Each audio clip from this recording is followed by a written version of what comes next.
पुण्याच्या दौंडमधनं अतिशय धक्कादायक अशी बातमी समोर येतेय। एका महिलेनं चक्क आपल्या 2 चिमुकल्यांचा गळा दाबून हत्या केली आहे। यासोबतच या महिलेनं आपल्या पतीवर देखील कोयत्यानं वार केलेत। दौंड तालुक्यातील स्वामी चिंचोलीमधील शिंदेवस्ती या ठिकाणी ही धक्कादायक घटना घडली असून दौंड पोलिसांनी या आरोपीला अर्थातच कोमल दुर्योधन मिंढे या 30 वर्षीय महिलेला अटक केली आहे। शंभू दुर्योधन मिंढे वय वर्ष 1 आणि पियू दुर्योधन मिंढे वय 3 अशी या मयत मुलांची नावं असून या महिलेनं तिचा पती दुर्योधन आबासाहेब मिंढे वय वर्ष 35 याला देखील कोयत्यानं मानेवर आणि हातावर वार करून जखमी केले। पती पत्नीच्या वादात आणि सासरच्या जाचाला त्रासून महिलेने टोकाचं पाऊल उचलल्याची माहिती मिळतेय। पहाटेच्या सुमारास ही धक्कादायक घटना घडली असून ही घटना समजताच दौंड पोलीस ठाण्याचे पोलीस निरीक्षक गोपाळ पवार आणि कुरकुंब चौकी सहाय्यक पोलीस निरीक्षक नागनाथ पाटील हे तातडीनं घटनास्थळी दाखल झाले। पोलिसांनी या महिलेला ताब्यात घेतल्याची प्राथमिक माहिती मिळत आहे।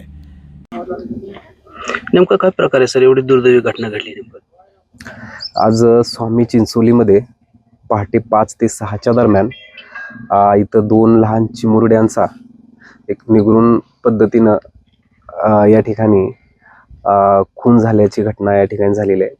2 लहान भाऊ आणि बहीण या ठिकाणी मृत्युमुखी पडलेले आहेत। तर आमचं प्राथमिक तपास चालू आहे। याच्यामध्ये PM आणि इन्क्वेस्ट करण्यासाठी सध्या दोन्हीही बॉडीज आम्ही बारामतीला पाठवलेल्या आहेत आणि गुन्हा दाखल करण्याची प्रक्रिया चालू आहे।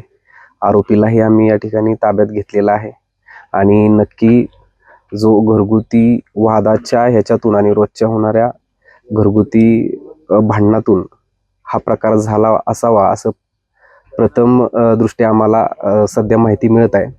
तरी आम्ही आता यावरती सखोल तपास करून इथून पुढं त्याच्यामध्ये व्यवस्थितपणे तपास करून पुढची प्रक्रिया करून घेतो। NTV news Marathi, Daund, Pune.